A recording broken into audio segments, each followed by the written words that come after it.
Buonasera a tutti, ciao Massimo.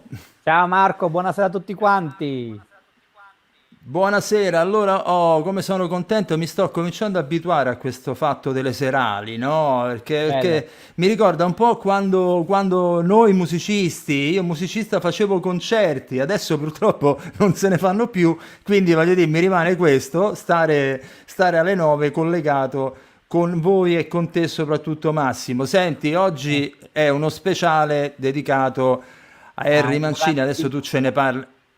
Ecco, adesso ce ne parlerai bene, bene, bene.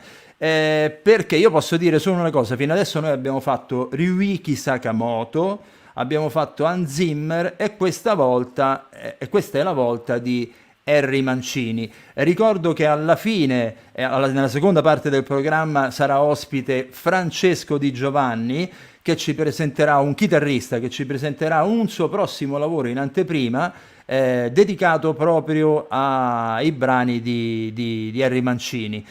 Un'altra cosa singolare di questo compositore, Massimo, tu lo sai che noi alla fine di ogni intervista ai vari compositori che sono passati di qui chiediamo sempre qual è la loro movie song preferita in qualche modo, che è rimasta impressa nella mente o nel cuore. Bene, in classifica, prima in classifica staccata da tutti gli altri, c'è Moon River.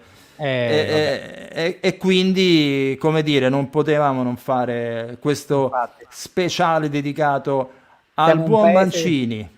siamo un paese di romanticoni. Poi vabbè, No, vabbè, Mancini è l'autore romantico per eccellenza. dici un po', allora, tratteggia. Allora, tratteggiamo Mancini. Intanto volevo fare vedere un cofanetto di cui vi parlerò poi dopo alla fine, giusto per far vedere questa figura elegante e raffinata come la sua Milestones musica. of Legend. Ok. Poi ve ne parleremo. Stasera vi enuclerò qualche chicca anche da acquistare come regalo di Natale. Va bene, allora, parlando di note biografiche di questo grandissimo compositore italo-americano, Enrico Nicola Mancini, in arte Henry, che nasce a Cleveland, nell'Ohio, nel 16 aprile del 1924. Viene denominato negli anni a venire dal grande Ermanno Comuzio, critico dei critici della musica per immagini, il prestigiatore della musica, nonché Mr. Music, Mm. inventore di melodie e brillanti orchestrazioni.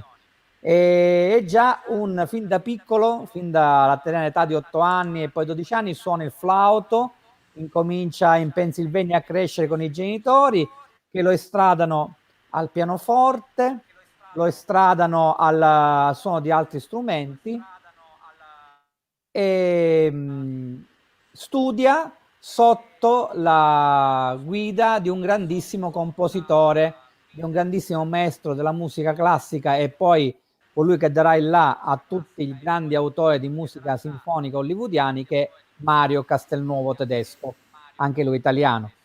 Che, Entra che non è giovane. il cantatore.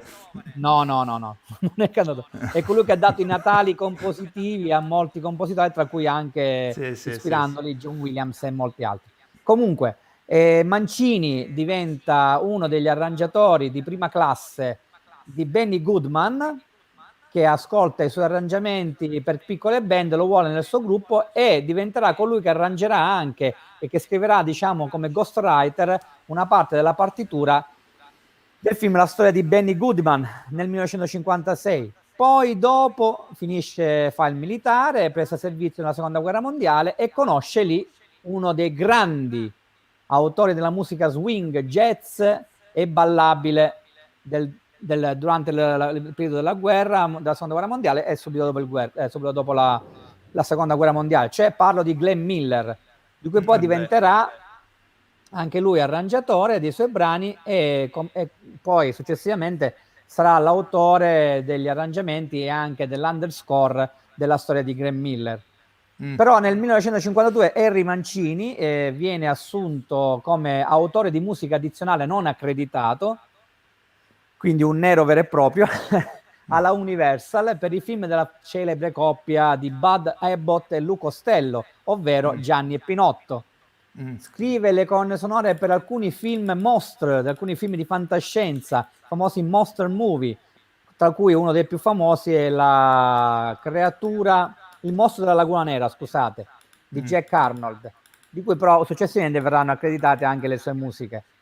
Poi ovviamente, come diciamo, nel 1954 scrive la storia di Glenn Miller, si aggiudica anche una nomination all'Oscar come adattamento e orchestrazione dei pezzi originali, e quindi arriviamo a questo autore straordinario, che è iconico, che addirittura riceve 18 nomination all'Oscar e ne vince 4, riceve 20 Grammy, 2 Emmy, realizza in totale 50 album e 500 canzoni nella storia della musica per immagini, e non solo, pubblicate discograficamente. Il sodalizio più lungo, di cui stasera ne parleremo abbondantemente, è con l'altro grandissimo regista e amico che lo vuole per la prima volta con lui, per Peter Gunn, poi Colazione da Tiffany, Hollywood Party, La Pantera Rosa, Victor Victoria, che sono tra l'altro alcuni di questi i suoi proprio Oscar vinti.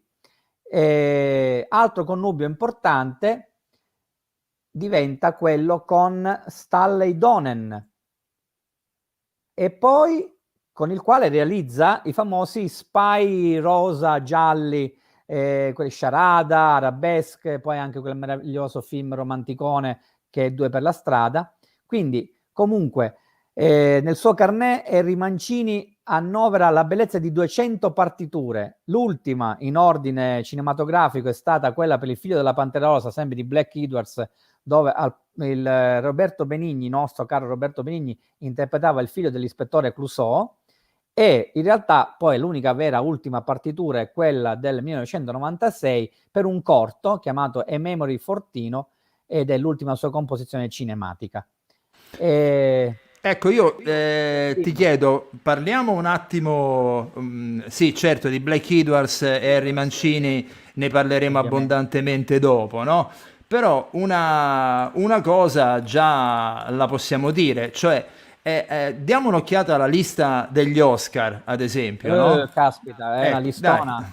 Allora, guarda, lui, come dicevo poco fa, ha ricevuto la bellezza di 18 nomination. Viene nominato nel 55 per la storia di Glenn Miller, poi nel 62 per Bachelor Paradise, ovviamente vince nel 62 anche per la miglior canzone Moon River, da Colazione da Tiffany, e per la colonna sonora di Colazione da Tiffany. Nel 63 vince per la canzone Days of Wine and Roses, per Il giorno del vino e delle rose, poi riceve una nomination per Sciarada, un'altra per Tre donne per uno scapolo, La Pantera Rosa, e La Grande Corsa, I girasoli, film straordinario di Vittorio De Sica, Operazione Crepe Suzette, poi anche Sfida senza paura, La Pantera Rosa sfida l'ispettore Clouseau, 10, poi con il quale riceve anche la candidatura per la miglior canzone, che si chiamava It's Easy to Say, e poi vince l'Oscar, caspita, nell'83 per Victor Victoria, e nell'87 ultima candidatura per il film Così è la vita con Jack Lemmon. Quindi un florileggio di nomination. Una cosa esagerata. Questo lo dico perché adesso faccio scorrere un sottopancia, così magari ci divertiamo un po' con i nostri ospiti. Cioè, ovvero, ne ha fatti talmente tanti di film, di colonne sonore in questo senso, di capolavori Mancini, che insomma non c'è che l'imbarazzo della scelta. Quindi lo chiediamo a chi ci ascolta, fan, a chi ci ecco, ascolta, di vedere, cioè di scrivere una di queste 5 opzioni, o se no la sesta, che è una a loro piacimento. Insomma, se c'è tra questo qualche cosa che a loro è rimasto particolarmente appunto impresso. Allora, senti, ma mi sembra di capire che il buon Mancini poi ha un'aneddotica piuttosto importante, no? Allora, abbastanza. ad esempio quella del suo rapporto con Hitchcock. Dici un po' che cosa è successo. Caspita. È grande aneddotica. Allora, ha avuto una partitura rifiutata nel lontano 1972, mio anno di nascita, perché Hitchcock lo volle per il film Frenzy, tra l'altro una delle ultime, la penultima produzione thriller nella carriera di Hitchcock. E Mancini scrisse un tema molto particolare, molto tensivo, ma con una linea melodica abbastanza riconoscibile, come nel suo stile sempre è stato così. E a un certo punto Hitchcock cosa fa? Gli rifiuta la partitura e la passa, la sostituisce con quella di Ron Goldwyn, altro grandissimo compositore, sempre poco ricordato, però senza spiegare a Henry Mancini per quale motivo non gli piacesse la partitura di Frenzy, che aveva già realizzato pienamente. E infatti c'è un CD che è uscito un bel po' di tempo fa, che ho già recensito nella mia rivista, che è questo qui, di un'etichetta francese, la Frémaux et Associés, che si chiama Henry Mancini. Vedete? Sì. Non so se notate che nella cover, nella copertina, c'è proprio Mancini che sorride a un Hitchcock perplesso, che secondo me già gli avrà avuto in testa di fregargli la partitura e non fargliela mettere sul film. Quindi proprio non si capisce per quale motivo poi la rifiutò. Tra l'altro in questo CD, in questa bellissima raccolta che contiene anche degli inediti, non c'è neanche un pezzo di Frenzy, quindi non si capisce neanche perché abbiamo utilizzato questa fotografia. Comunque, vabbè, aneddotica a parte, quello era. Marco, non ti sento. Sei mutato. Per questioni storiche, evidentemente, quella foto ha un, Ha ha un un grande valore valore. storico. Oltretutto, ecco, oltretutto penso che questo era il periodo in cui si sciolse il connubio tra Hitchcock e Si era già Bernard Herrmann, sciolto forse, prima, si era già e si era sciolto già prima sciolto. con Fortain, con non mi ricordo come si chiamava quel film lì in italiano, Sì, dove, sì, sì. abbandonò Herman e la diede a John Edison.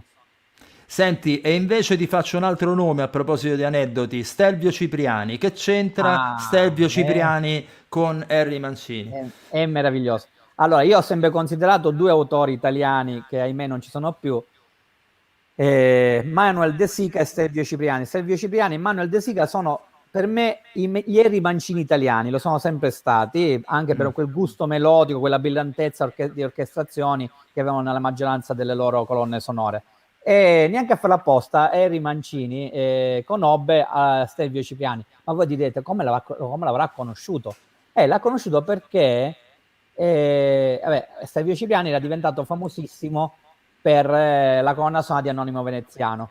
A quei tempi si usava che la CAM, storica Sì. etichetta, che era distribuita, aveva tante sedi in tutte le parti del mondo, e commissionava a diversi compositori, ovviamente in Europa e oltreoceano, di fare un 45 giri lato A e lato B. Uno nel lato A c'era un pezzo del compositore che sceglieva di fare quell'album, nel lato B doveva scegliere un pezzo di un altro compositore del gruppo CAM. E Rimancini scelse all'epoca A Man, a Horse and Gun, che era quel film western famosissimo di Stelvio Cipriani, e che Mancini decise di prendere il tema portante e farlo diventare la B del suo 45 giri. Anni dopo, quando Stelvio Cipriano scoprì questa cosa e ne fu contentissimo, anche perché gli arrivavano i diritti di questo 45 giri che Esatto. vendette non so quante copie, e seppe che, sempre tramite la CAM, che Mancini si trovava a Roma per incidere la colonna sonora dei Girasoli che vi ho citato poc'anzi, di Vittorio De Sica, e andò Cipriani lì nello studio di registrazione, aspettò e disse questa famosa frase, rimase sbalordito perché Mancini pensava che fosse un compositore Stelvio Cipriani di anziano. Appena lo vide che lui gli disse I am Cipriani, Mancini si alzò dalla poltrona, un attimo di pausa della registrazione, gli fece le congratulazioni e si presero subito in confidenza e volle che Cipriani gli firmasse il 45 giri dove c'era il suo pezzo di quello che Mancini aveva arrangiato. È stata una cosa molto molto carina nella storia della vita di Cipriani. Tra l'altro, tornando Mancini in America, mandò un po' di tempo dopo alcuni spartiti con delle annotazioni che a Cipriani furono perennemente utili nella sua carriera per capire alcuni segreti su come arrangiare, su come scegliere delle dinamiche di timbriche, armoniche, anche l'uso delle ritmiche Sì, sì, sì. È stato Eh, un... allora, senti, hai fatto appunto, hai tratteggiato, come si suol dire, Harry Mancini nei dettagli. Ecco, io adesso, e adesso però entriamo un po' nell'ambito proprio più strettamente musicale, perché se c'è una cosa da musicista che mi dispiace è che per questioni di che YouTube ci muta, non possiamo far ascoltare eh, i brani originali, no? Ma comunque che potete ascoltare tranquillamente su Spotify e dove vi interessa farlo su YouTube o su un CD, e perché potreste gustare l'eleganza degli arrangiamenti e nella composizione di quest'autore. A mio avviso, forse veramente il termine l'aggettivo elegante è proprio quello più adatto per lui. sì, sì. D'altronde, se ha accompagnato il suo nome alla commedia, la cosiddetta commedia sofisticata americana di Black Edwards, ci sarà una Non è un ragione. caso. Ecco, io personalmente ogni volta che sentivo, che vedevo un film di Black Edwards, insomma, Black Edwards o lo si adora perché a tutti, Era un genio, attraversa tutti i generi, cioè va dal sentimentale allo al spy, grottesco, allo grottesco. spy, al comico anche, al brillante più che comico. Quindi voglio dire, e Mancini lo segue in ognuno di Sì, questi sì. mood, lo segue con con una scioltezza e comunque con un'eleganza, una capacità di miscelare ritmiche, ad esempio latine. Lui era fissato con, Sì, c'era un sì. suo disco che si chiamava, se non sbaglio, E ora te lo dico perché ce l'ho qua. Symphonic Soul, se non Symphonic vado Soul, errato. ce l'ho qua, ce l'ho Eh, qua, ce l'ho qua. che vedi tutto, gli Ma io mancasse ce l'ho qualche cosa. tutta, Eh, ma come direi, vai, come si dice a Roma, li mortacci mia, che c'ho eh, tutto. ecco. Allora, Sì, poi sì, se lo fa Symphonic Soul, vedere, poi ce n'è, guarda, guarda. Symphonic Comunque Soul. era in questa raccolta che trovate su Amazon a un prezzo veramente ridicolo, credo che sia Eh, sui 10 euro e ci sono la bellezza di 10 CD, no, no, guarda, quindi un veramente, euro a CD, una roba ragazzi che veramente fatevi un regalo a veramente. Natale, fatevi un regalo a Natale. Veramente adattissimo, voglio dire, all'ascolto, peraltro come Guarda, dici te, adattissimo anche underscore, sì, perché sì, sì, insomma ma è veramente sinonimo di raffinatezza sia negli arrangiamenti che nello stile. Ora, però, direi quindi, allora, siccome noi abbiamo un ospite che appunto anzi, ha già iniziato a lavorare su questo progetto dedicato appunto a Harry Mancini, e allora io direi di far partire la sigla e dopo lo facciamo entrare. beh,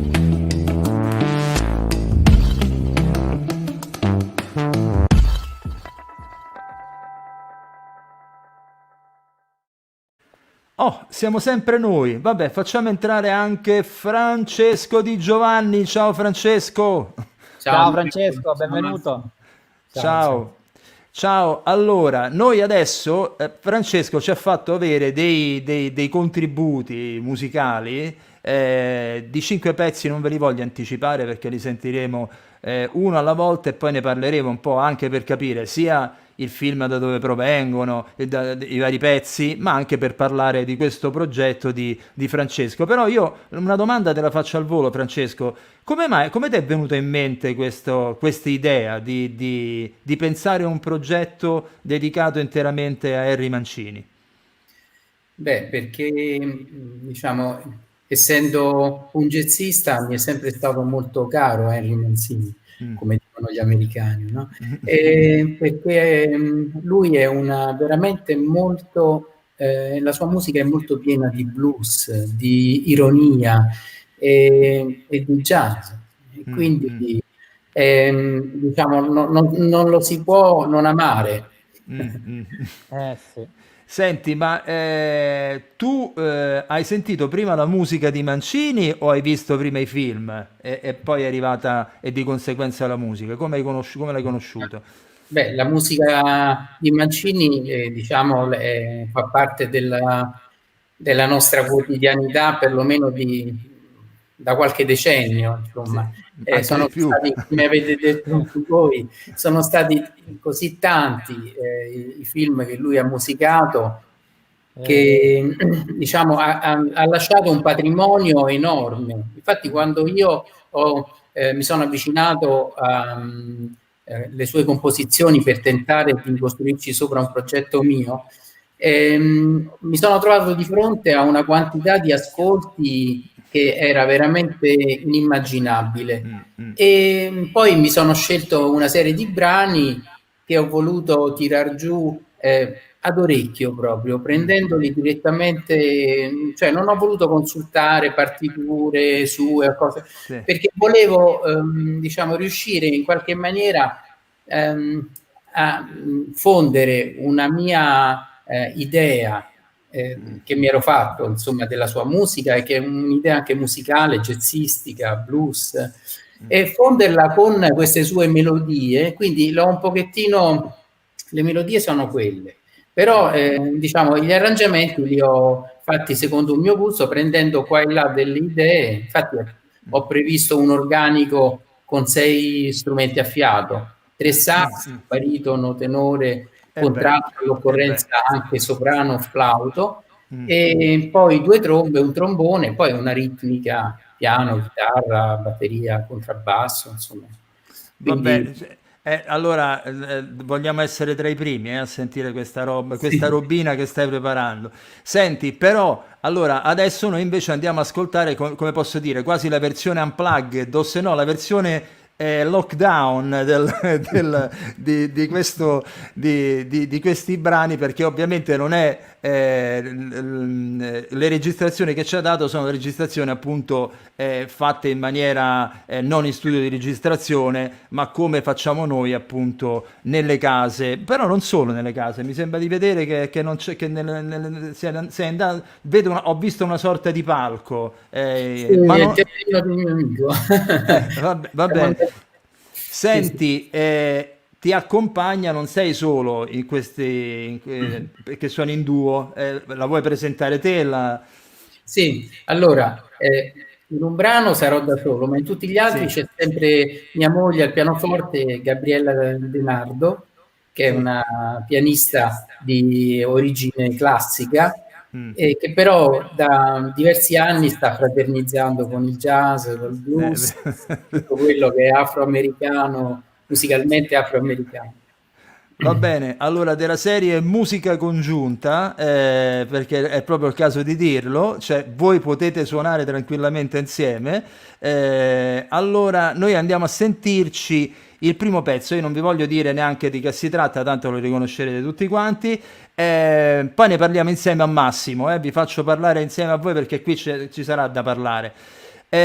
Ogni E brano ricordate di votare il vostro ah sì, brano adesso dopo lo faccio a passare tema. il sottopancia. Ogni brano è accompagnato non solo i due musicisti che stanno suonando, ma anche dal o il trailer originale o uno spezzone del film da cui proviene. Andiamo sul primo.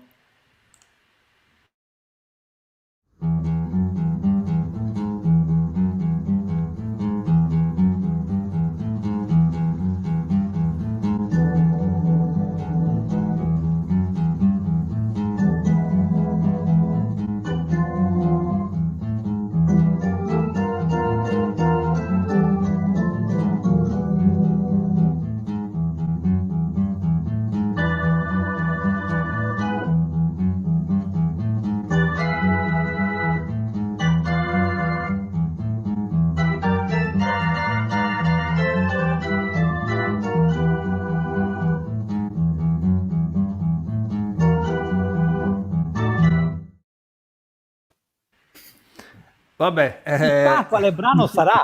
Boh, allora, vabbè, boh. io posso dire che esatto, esatto, però molti lo associano a un altro film, no? Eh, chissà qual è Ovvero, quel film lì. Boh. ovvero i Blues Ovvero Brothers. Blues Brothers, bravo, bravo. Quante ne sai, testoni? Eh, eh. Qua c'è un aneddoto carino, oltre che è uno delle colonne sonore stratosferiche della carriera di Harry Mancini, dove c'è un potpourri di jazz, nuance afro-latine molto predominanti. Tra l'altro, per essere una colonna sonora scritta per una spy story, per un thriller, ha momenti molto molto delicati, molto romantici, quindi Black Edwards anche lì voleva puntare sull'aspetto romantico della serie, non quello thriller tensivo. C'è un aneddoto che è legato a questa famosa partitura, a questa famosa serie, che è quello che uno dei pianisti, anzi il virtuoso pianista che c'è all'interno dello score e della registrazione del vero, CD, vero. è un personaggio così di poco conto, un certo John Tanner Williams, per intenderci il papà di Guerre Stellari, Superman, E.T., Indiana Jones, Harry Potter, che Che ai suonava tempi il era piano. suonava il pianoforte in molte delle colonne sonore di Harry Mancini e non soltanto. Infatti nel medesimo periodo c'era un'altra serie TV sempre della scusate, della NBC, che era Johnny Staccato, che concorreva con Peter Gunn, ma in realtà erano nella stessa produzione, nella stessa Rete. televisione, nella stessa rete, grazie. E Johnny Staccato era di Elmer Bernstein e Peter Gunn di Harry Mancini. E tutte e due contenevano gli stessi musicisti. John Williams virtuosistico al pianoforte, che infatti seguirà le orme del padre, del mentore Mancini, che nelle prime colonne sonore della sua carriera avrà uno stile molto manciniano. E poi c'era il meglio del golden jazz americano di allora, il trombettista era Pete Candoli, contrabbassista Rolly Bandock, trombonista Dick Nash e il fratello Ted, e poi Shelly Manny alla batteria e al vibrafono Larry Bunker. Quindi è veramente come si dice, una concezione cool di una partitura jazz. Francesco, qui ti chiedo come mai hai scelto questo pezzo, ma è una cosa talmente, cioè, è una domanda talmente sciocca perché è forse tra i più, cioè, Mancini ce n'ha tanti di pezzi straconosciuti, ma questo. Sì. È tra i più gettonati. Guarda, la spiegazione è semplice. Uno degli elementi che mi ha sempre colpito di Mancini è la sua abilità nel ideare dei riff. Lui è bravissimo, in moltissimi brani ci sono queste sequenze ritmiche ripetitive che poi derivano dal blues e che hanno una grande efficacia, creano grande emozione. Quindi questo è sicuramente uno dei suoi tratti distintivi che molti Qui, musicisti, anche autori di colonne sonore, non hanno. In questo è un qui c'è un giro di basso che è proprio che ti entra dentro la testa e non te lo stacchi più proprio, e da lì gira tutto intorno. Allora, senti, adesso io direi di andare quindi vabbè, Al vabbè, secondo pezzo. andiamo al secondo pezzo. Stiamo andando in ordine cronologico, quindi questo era Peter Gunn Gunn. era, hai detto che data? Si parlava del 1900, Peter Gunn era del 1900, scusate un attimo che in questo momento anni ho un 50, ricordo penso, mnemonico allora, Peter Gunn è del 58, del è una serie TV di 3 58. stagioni totali dal 58 al 61, creata da Black Edwards, poi venne fatta anche un film alla Ok, fine della serie. ok, allora adesso invece sentiamo un pezzo del 61 che poche persone Sì, conosceranno, poco Vado. noto, poco noto.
Che Cioè, meraviglia.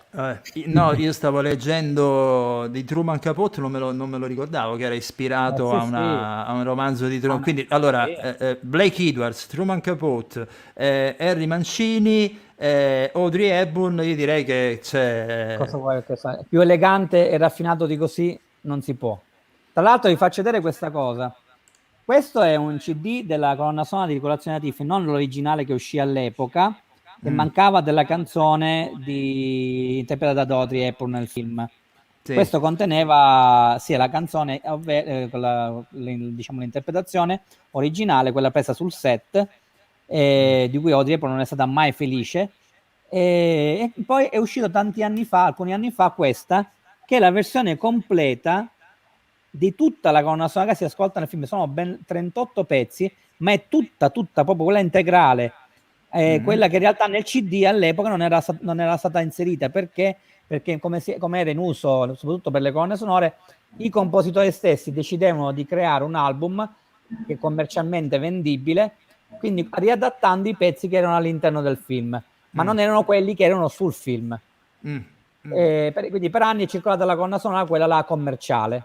Perché Eh, tutto questo in sostanza partiva dal fatto che Audrey Hepburn non gradiva la No, sua infatti voce, mi sembra di capire. non compariva la canzone con Audrey Hepburn, ma non capiva anche tantissima parte della bellissima partitura di Mancini. Eh, Tra l'altro è la quintessenza del sodalizio tra, e poi insieme alla Pantera Rosa, tra Black Edwards e mm, Rimancini. E viene considerata questa colonna sonora aspetta, ora vi leggo uno stralcio di recensione di Roberto Pugliese sul mio sito colonnosonore.net. E questa allora, Breakfast at Tiffany's è senza ombra di dubbio quella che consegna entrambi, Mancini, Edwards, ad un Eden dell'immaginario che ha investito numerosissimi aspetti sociali, di costume, di moda e culturali. Il look Givenchy di Audrey Hepburn, la sua aspirazione al bello, al ricco, nonché ricordiamoci che Holly Golightly nel film è il nome d'arte di una prostituta d'altissimo bordo, l'ambientazione metropolitana finemente malinconica e dialoghi tratti di amarezza, tratteggiati di mm, amarezza e sarcasmo tipici della scrittura di mm, Edwards. mm, Capote odiò questo film, mm, quasi fece una querela a Mancini, mm. scusate, a Mancini, non solo a Mancini per la canzone, ma proprio a Edwards per la sceneggiatura. Ricordiamoci che il testo di questa canzone è di Johnny Mercer, che è un grandissimo paroliere della storia del cinema. Senti Francesco, io mi ricordo una delle definizioni se non sbaglio, di Maurizio Filardo, che è un Mm. compositore appunto, direttore d'orchestra, e disse che questa canzone era la sua preferita, proprio perché c'era tutto in questa canzone, c'era una bellissima strofa, un grandissimo inciso, in qualche modo suonava quasi da sola proprio perché Mm. ha tutti gli elementi al posto giusto. Ti ci ritrovi in questa definizione?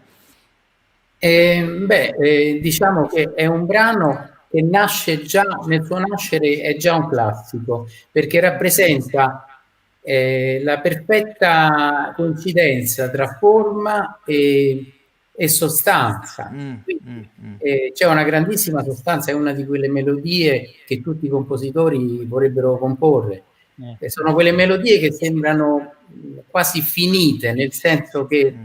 ogni volta che ne esce una si pensa sempre che non ce ne saranno altre. Poi fortunatamente ogni tanto ne viene fuori qualcun'altra, ma sono proprio quelle melodie importanti che non possono non emozionare, insomma.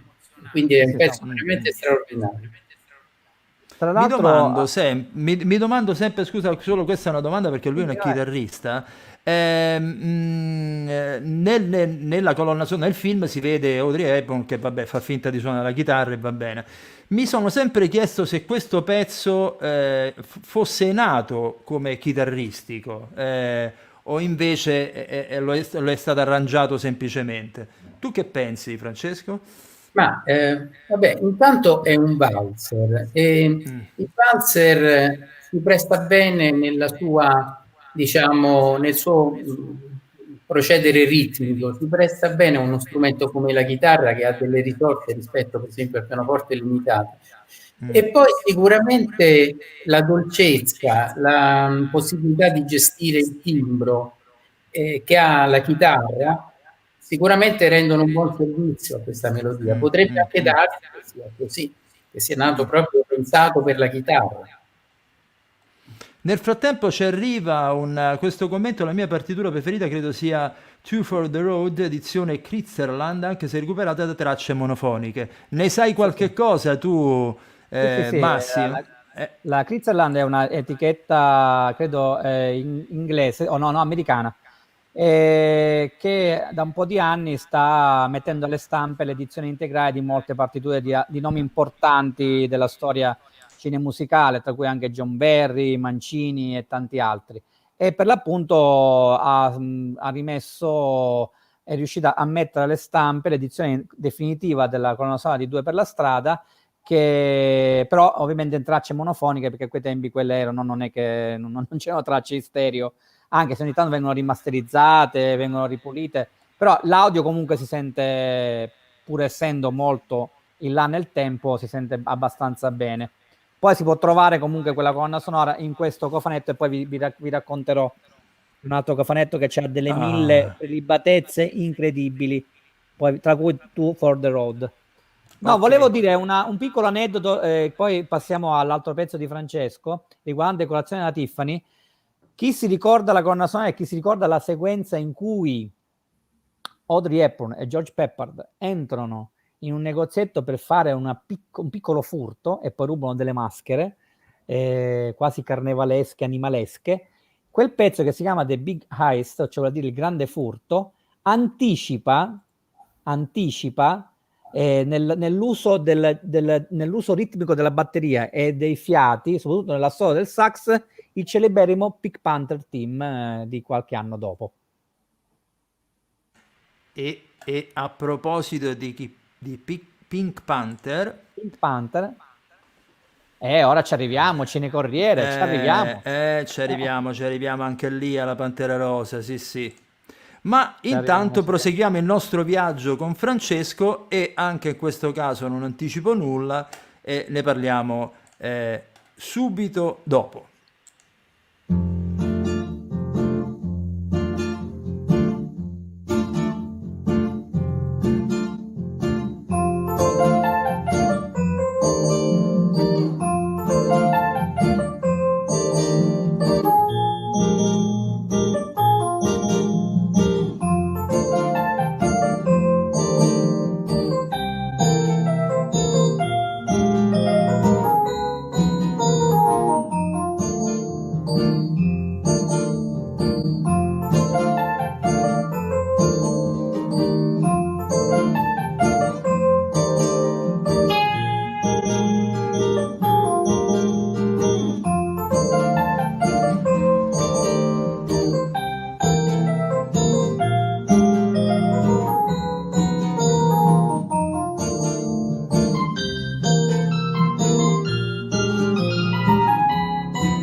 Ale, si trattava di Baby Elephant Walk dal film. Quale film?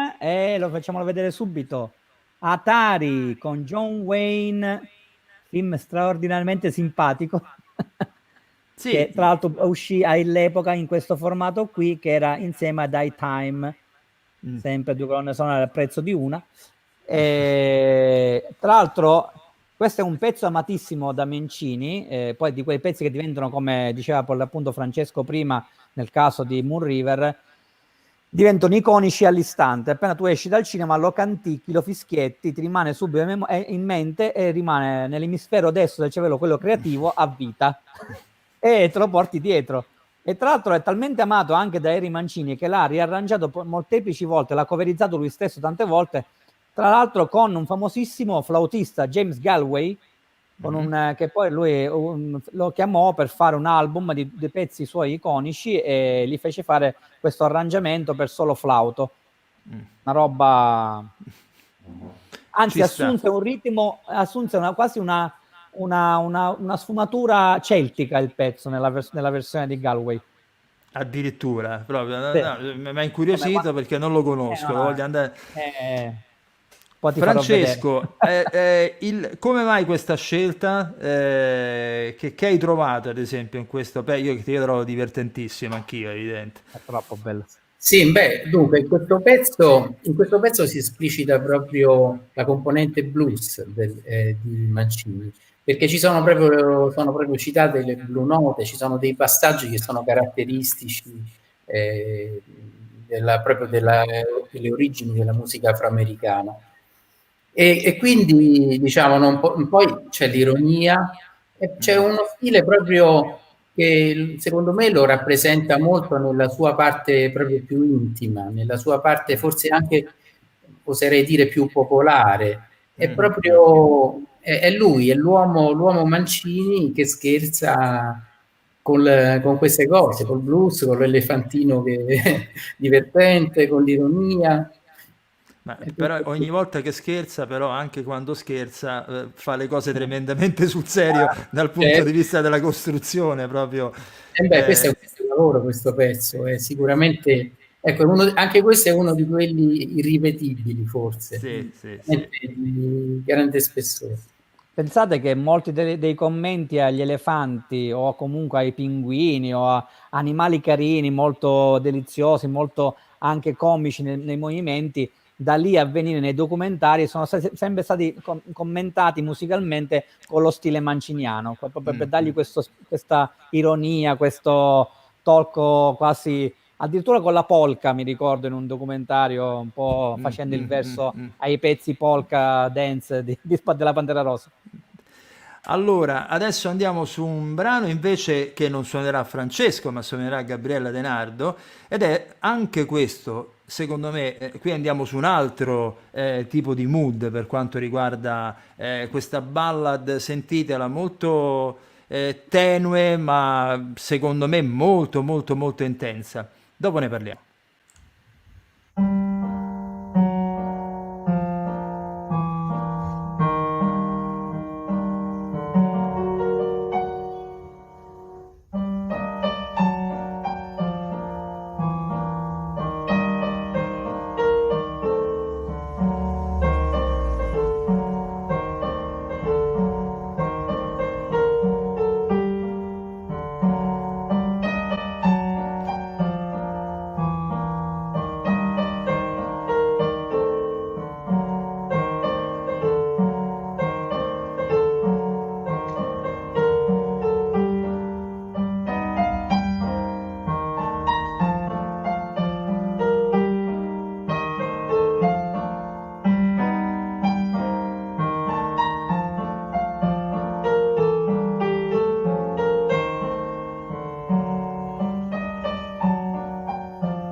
Bravo, E bravo. grazie a Gabriela De Nardo.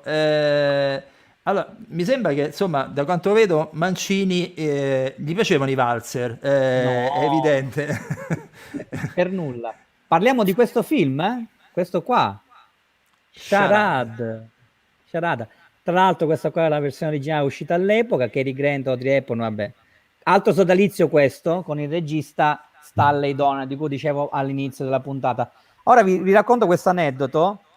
Questi due film, diretti dallo stesso regista, li metto insieme, Arabesque e prima, aspetta che metto qua, attack, e qua c'è Charade. Allora, la trama è uguale, nel senso che è un film denominato Uno spy giallo-rosa, dove in un film in arabesco, scusate, prima, e Sì, lei arabesco. viene diciamo, inseguita da lui, ok? Nel seguito, in Sharada, Audrey Hepburn insegue Cary Grant. La trama è fatta viceversa, proprio interscambiabile, anche se in questo pezzo che ha suonato la moglie di Francesco, tra l'altro bellissimo questo valzer, questo andante di una delicatezza, di un romanticismo incredibile, il cattivone era Walter Matthau, che era uno dei ruoli più cattivi della sua carriera, ma veramente lo odiavi dall'inizio, dalla prima inquadratura fino all'ultima.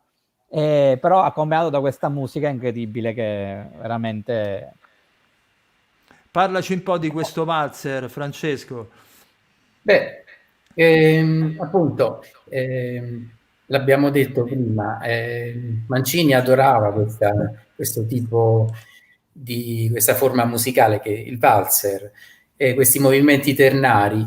E diciamo, la cosa bella di questo brano è proprio la sua, come la melodia si appoggia su questi accordi in una maniera sempre dolcemente tensiva. Ecco, questa è una caratteristica proprio del jazz, perché noi diciamo siamo abituati, noi europei abbiamo una tradizione di avanguardia dove tutte le dissonanze sono usate a scopo proprio per creare proprio un senso di urto e quindi hanno questa finalità. Invece il jazz capovolge il punto di vista, adopera la dissonanza per diciamo, legare gli accordi tra di loro e questa melodia ha proprio una straordinaria serie di accordi sotto, di armonie bellissime, per cui non può non essere bella anche lei, anche la melodia. Molto interessante questa tua lettura, Francesco, sì, molto interessante. Grazie. Però, nonostante interessante, vedo che qui continua cioè il successo di Colazione da Tiffany.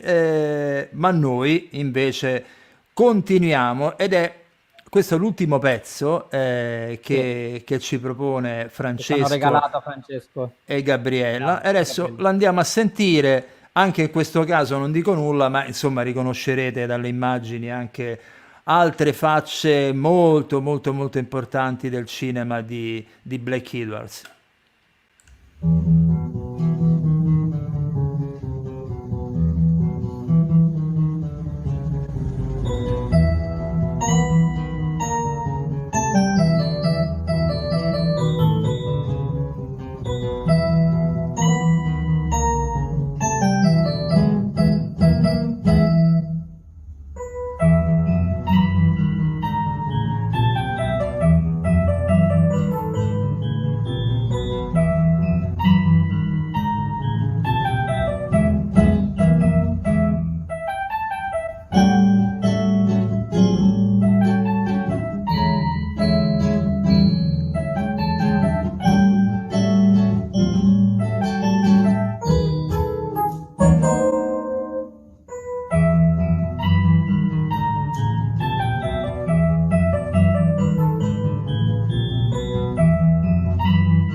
Allora, grazie, grazie, grazie. Avete visto tutto il grado, i vari gradi di Casini in grado di fare Peter Sellers in 3 secondi. Allora, Ehm, allora, allora, e qua c'è un aneddoto che credo che chi ama visceralmente come me la saga della Pantera Rosa conosce a menadito, però intanto ad oggi non è uscita un'edizione integrale su CD di A Shoot in the Dark, cioè Uno sparo nel buio. C'è ah un sì, vinile. L'unica cosa che è uscita a suo tempo, ma tanto tanto tempo fa, era The Ultimate Pink Panther, dove se vedete bene gli unici pezzi che ci sono 2 brani, uno quello che hanno realizzato Francesco e sua moglie, E poi l'altro qual era? The Shadow of Perry, che è la famosissima canzone corale che c'è bellissima, anche quella romantica. Ma io mi auguro che qualche etichetta intelligente finalmente metta alle stampe l'edizione integrale, perché è l'unica colonna sonora integrale della saga della Pantera Rossa che non è in circolazione.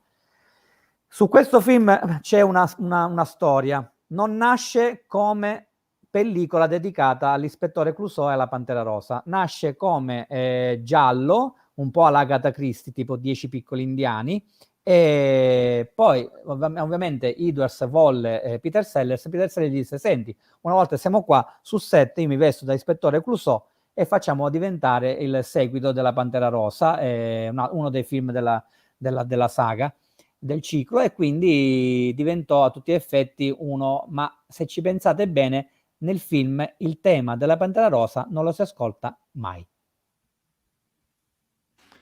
Beh, siccome si è talmente tanto ascoltato che voglio dire, No, a un però certo ogni punto... film della Pantera Rosa C'è. esordisce con Mm. diciamo, un'animazione, un cartone animato che poi dove il tema si evolve. Invece qui proprio nasce il tema che ha realizzato Francesco, ci ha fatto ascoltare, anche questo è diventato iconico a sua volta, ma non viene citato perché non era un film della Pantera Rosa, era un film con l'ispettore Clouseau che andava in questa casa dove tutti si ammazzavano uno con l'altro e si doveva scoprire chi era il colpevole.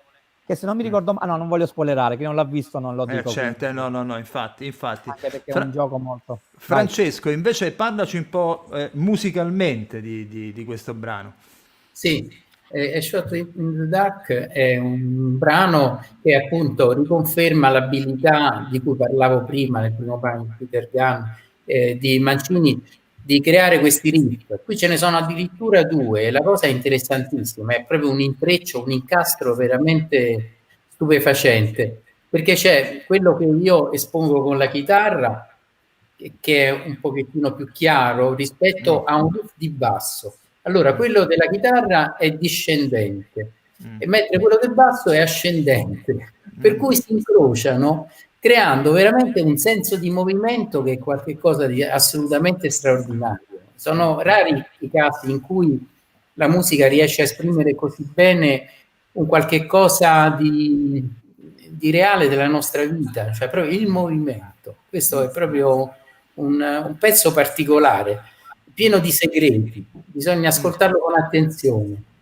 Guarda, ci stai facendo innamorare, cioè faremo l'analisi della partitura di Mancini che secondo me merita. Ecco qui invece Massimo che ci Questo qua è rimanda... un mio gioiello, è il Eh, cofanetto con tutti i film in versione integrale del ciclo della Pantera Rosa, sì, con alcuni cartoni animati, i primi storici della Pantera Rosa, perché il personaggio nasce nel film e poi diventa cartone. sì.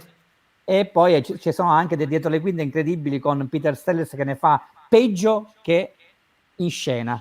Dietro le quinte era un pazzo mostruosamente fuori di testa, un po' come Mel Gibson nella sua carriera, che tutti lo odiano perché faceva degli scherzi talmente tremendi agli attori e ai colleghi che tutti lo odiavano, però poi si ammazzano le risate ugualmente. Guardate che cosa c'è, sembra questo è un valzer. Non so Sì. se notate, questo è tutto Mamma mia, quindi ma tutto e di più. c'hai delle meraviglie, te proprio... Questo, sapete che ai tempi io mi feci i VHS dal televisore registrati, tagliavo le figure della Pantera Rosa e li mettevo sul VHS, un pre-pirata, diciamo, Sì, ma esatto, tanto esatto. non li spacciavo, me li vedevo io, quindi non è che... Nel frattempo arriva una preferenza invece su Ah, Vittor Vittoria, quindi meno male. gioiello Va, assoluto. quindi Eh, vedi, ogni tanto arriva pure qualche altra cosa oltre che... Tra l'altro, aspetta, mentre tu vai Allora, avanti... io nel frattempo voglio ricordare anche un'altra colonna sonora, ma un altro film che era Hollywood Party, ogni volta che vedo Peter Seller. A Ah, proposito del jazz, io mi ricordo, non so Francesco se ti ricordi, durante uno dei party c'è un trio jazz che suona, ma non so che succede, che non so, si spacca la schiuma e per cui questi continuano a suonare quando ormai, voglio dire, completamente circondati dalla schiuma, ma continuano ad andare dritti. sì, Bellissimo, imperterriti. imperterriti. Una roba meravigliosa. Ah, vabbè, comunque facciamo un omaggio a chi era Ginger Meg? Sì, Ginger Meg, sì. che Vi c'è? facciamo vedere Victor beh, Victoria, beh. e la colonna sonora che non si chiama Victor Victoria, una delle ultime, che è Tom e Jerry, che è uguale a Victor Victoria. Ah sì, è vero, vero.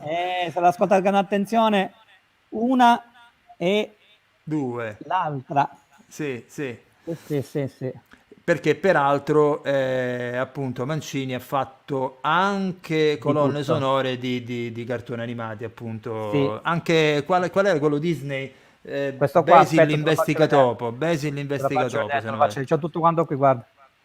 Eccolo là. Oh, ma niente, non gli manca niente proprio. Tra l'altro voglio dire, perché Francesco all'inizio ha detto una cosa molto interessante, però molti non si ricordano sul fatto dell'eclettismo, che del grande uso, sapiente uso dei ritmi blues, ovviamente il jazz e poi tutti i ritmi latini, però Mancini viene sempre ricordato anche per il fatto che grande melodista, grande creatore di temi romantici, melenzi, addirittura una volta un grande critico amico di Ennio Morricone che scrisse molti libri su di lui, Sergio Miceli, pace all'anima sua, grandissimo critico anche lui, insieme a Armando Comuzzi e a Roberto Pugliese, disse ora ve lo cito, nel suo Musica per film, storia estetica, analisi, tipologie, della ricordi, benché considerato dalla critica americana uno degli specialisti più importanti della sua generazione, Mancini appare piuttosto un tipico esponente dell'entertainment musicale, affermatosi proprio nel periodo in cui le produzioni hollywoodiane e televisive tendevano a privilegiare la popular music. Se il musical e i film musicali non fossero entrati in crisi, come di fatto era avvenuto negli anni 60, Mancini sarebbe stato fra i collaboratori più adatti. Diciamo che non lo apprezzava tantissimo, però io devo dire che si deve sfatare questa cosa che Mancini è solo romantico, perché ha scritto delle colonne sonore No, incredibili, tra cui no. questa Life Force in originale, Sì, sì. da noi diventato Space Vampires, cioè vampiri che venuti dallo spazio, colonna sonora scritta da Eri Mancini in collaborazione con Michael Kamne, che anche lui peccato è morto troppo presto, che realizzò tutta la parte elettronica della Mm. partitura. Ma Qui- io, guarda, ce ne sono. di che anno è di che anno è questa colonna sonora qui? Quella Allora, di Space cui parla? Vampires, scusate che ho problemi di vista ormai data l'età, è del 1985, gli anni d'oro della musica per film. Quindi tra gli ultimi lavori di Mancini. L'ultimo è del 96. Questo qui. Peraltro, Victor Vittoria era l'ultimo Oscar che ha vinto, se non vado errato, Sì, come sì, colonna sì. sonora. Quindi, L'ultima colonna sonora, neanche a farla apposta, è stata, come si dice, tu diventi famoso con la Pantera Rosa, beh, ancora prima con Colazione da Tiffany, finisci con la Pantera Rosa. eh sì, eh sì, eh Purtroppo sì. è uno dei peggiori film della saga della Pantera Rosa, perché non fa ridere per niente, però vabbè, questa è una mia critica, perché è proprio film completamente sbagliato, con tutta la simpatia dei Benigni, però Edwards ormai era stanco. Eh sì, eh sì, eh sì. Beh, d'altronde l'avevano spremuto abbastanza proprio Poi era sulla sedia a tutta rotelle, la era serie, sì, sì, immagino. Allora, Francesco, noi ti ringraziamo tantissimo per questi tuoi contributi e speriamo che insomma questo disco esca quanto prima. Come l'hai pensato te con quella formazione che ci hai detto te all'inizio, perché sarà godibilissimo e poi aiuta a riscoprire questo geniaccio delle colonne sonore, ma della musica in generale proprio. Sì. Quindi grazie tantissimo a Francesco Di Giovanni Grazie Francesco, grazie. e non E a tua dimentichiamoci moglie. Gabriella De Nardo. Grazie, grazie, grazie. Ciao Francesco. Ciao Francesco. Ciao, ciao, ciao. Ciao. Visto che abbiamo parlato Allora, di futuri album, come quello di Francesco, io voglio consigliare ai nostri spettatori, ai nostri fan di Soundtrack City, questo album di cover realizzato da un mm, grandissimo altro musicista, compositore di colonne sonore, Dave Grusin, di cui abbiamo parlato in una puntata di un eh magazine sì, un scorso. documentario, no, che era uscito su lui. Documentario su di lui, un altro grandissimo amante del jazz, del blues, del folk, e qui vi devo dire che questo album è veramente prezioso, ma da ogni punto di vista. E vabbè, facciamo dei consigli di album da comprare per Natale di Eri Mancini, non lo so, dimmi tu. Direi di sì, direi di sì. Allora, Dai, se c'è, dai. allora, chi che qua ce n'è a iosa. Visto che arriva il Natale, la colonna sonora del Natale per eccellenza. Santa La vera Claus, storia di eccolo Babbo lì. Natale, Santa Claus, versione Quartet Records, completa, 4 CD, che è veramente la meraviglia delle meraviglie.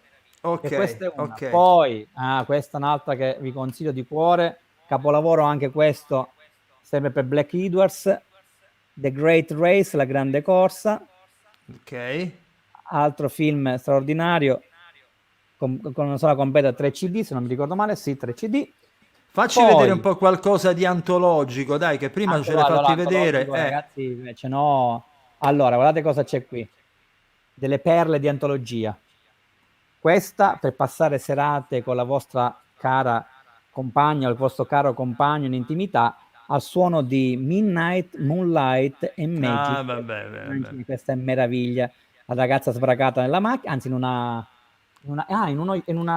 Quello che si dice una serata da molliconi da proprio. molliconi, ma qua ci sono dei pezzi meravigliosi qui Lo dentro, anche so, il lo ragazzo so. già la sta tampinando per bene. Sì. Poi, questo era l'album che ti dicevo prima. No, questo qua è l'album diretto, suonato da Henry Mancini, ma diretto da un grandissimo direttore d'orchestra, Henry Kunzel, con la Non si Cincinnati vede, Pops non si vede. Orchestra. La devi Aspetta, devi alzare, devi alzare. scusate. Ah, Questo Greatest Hits, Manzinis. Manzinis, Henry Kunzel, anche questo bellissimo album. Tra l'altro qua ci sono delle chicche dentro incredibili, tra cui le marce di Mancini ci sono qua dentro, Mm. che è molto alla Steven e De Sousa. Poi quest'altro, questo ve lo consiglio perché c'è il Mancini magniloquente, epico. Lui Ah, ha dai. scritto una fanfara che si chiama Surround Fantastic per testare proprio il surround Sì. di 54 secondi che spacca le casse di casa. Ah, questo è meno E da poi serata ci sono. romantica, diciamo. No, questo è più da cultori, più da cultori. Anche perché qui Esatto. trovate anche la creatura, il mostro della Laguna Nera, Tarantola e altri pezzi. Vabbè, il Poi Mancini epico. il Mancini epico, diciamo. E poi Dulcis in fondo, in realtà ce ne sono. C'era questa che avevo fatto già vedere, quella della fotografia di Frenzy, Sì, ok? sì, sì, sì. E poi ci sono, tanto c'è tutto un CD che si chiama The Music of Harry Mancini, dove ci sono dei pezzi ballabili, pezzi da balera. State comprendendo che chiedere a un collezionista di far vedere Vabbè. dei CD, poi adesso ci staremo mezz'ora, dai, vai No, con no, finito, finito, l'ultimo. finito, vado con l'ultimo. Allora, questo lo trovate a un prezzo stracciatissimo online, anche su Amazon, e dentro c'è, no, la cosa bella è quella, queste qua sono le colonne sonore che ci sono dentro, tra l'altro alcune anche in ottima audio e anche complete, ma la cosa bella, oltre al libretto che vi ho già fatto vedere poco fa, mentre parlava Francesco, scusate, faccio vedere così, ma guardate come sono i CD dentro, guardate, sembra di avere un ventaglio, guardate che meraviglia. Un Vabbè, ventaglio. vabbè, vabbè. Avanti, Andrea. Senti, io invece dico, anche se non lo faccio e non lo amo, lo sapete che Spotify, io ho un rapporto non propriamente fantastico con Spotify, però voglio dire una cosa, se qualcuno non si vede purtroppo, invece se qualche ragazzo, voglio dire, si vuole avvicinare alla musica di Mancini senza necessariamente prendere un CD, perlomeno andatelo ad ascoltare su Spotify, su YouTube, dove vi pare a voi, però Questo è. ascoltatelo, ascoltatelo e poi magari comprerete vinili, CD e quant'altro. Massimo, Massimo, anche questa Bene. l'abbiamo portata in porto, come si suol dire. Bella Io puntata, mi è ti, piaciuta. io ti ringrazio, è sempre, ripeto, un peccato non poter far sentire noi la Eh, musica, ma questa volta ci siamo riusciti grazie a Francesco, Francesco. ma se vi abbiamo un minimo, come posso dire, solleticato, Instillato il beh, piacere. andatevi a sentire Mancini che ha una discografia sterminata proprio. Ciao Massimo, ci vediamo Ciao Marco, prestissimo. alla prossima. Prossimo appuntamento domenica con intervista no, non a Peter Sellers, ma a Stefano Magari. Lentini e con la fiction che sta girando. È finita Gli orologi del È diavolo, finita, è finita, è Massimo? finita, È quella finita. completa Ok, definitiva è allora finita. ora che è finita ne parleremo con Gli il orologi si sono bloccati. compositore. Esatto. Ciao Massimo, alla prossima. The next.